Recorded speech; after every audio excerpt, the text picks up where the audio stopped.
पाकिस्तान के सेना प्रमुख आसिम मुनीर को अमेरिका बुलाकर उनके साथ लंच करना ट्रंप को कितना भारी पड़ सकता है, इसका अंदाजा आप इससे लगा सकते हैं कि भारत और रूस एक और डील के साथ आगे बढ़ने के लिए तैयार है।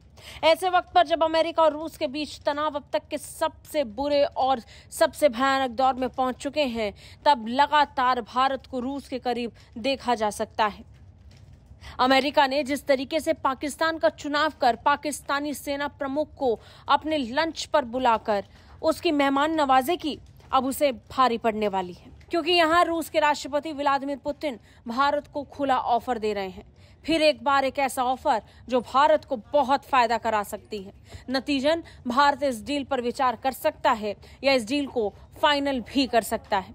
दरअसल रूस के राष्ट्रपति व्लादिमीर पुतिन ने खुद अपने शब्दों में एक बयान में कहा कि वो भारत के साथ 2030 तक दीर्घकालिक आर्थिक सहयोग के लिए मॉस्को की कार्य योजना को जल्द से जल्द अंतिम रूप देंगे।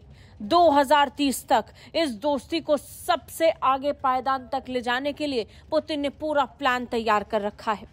पुतिन ने खुद सेंट पीटर्सबर्ग अंतर्राष्ट्रीय आर्थिक मंच से भारत का नाम लेकर यह ऐलान किया है।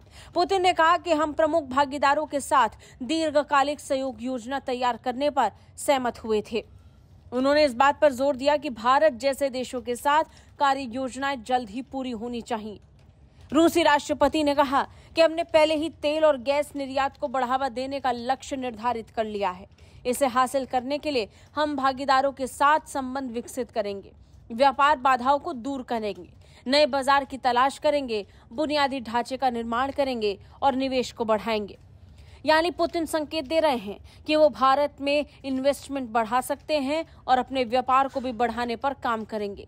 ये ऐलान पूरी तरीके से भारत और रूस के बीच व्यापार को बड़े स्तर पर आगे लेकर जाने वाला साबित होगा, जो अमेरिका की टेंशन को निश्चित तौर पर बढ़ा सकता है, क्योंकि पुतिन ने खुद कहा है कि एक नई विश्व व्यवस्था पूरी दुनिया के सामने उभर कर सामने आई है, जैसे उगता हुआ सूरज।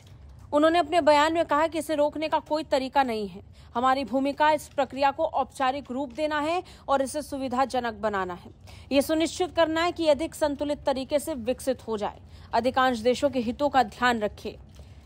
उन्होंने भारत का नाम लेकर कहा कि भारत और रूस के बीच जिस स्तर पर व्यापार बढ़ा है, अब उसे और आगे ले जाने को लेकर काम होगा।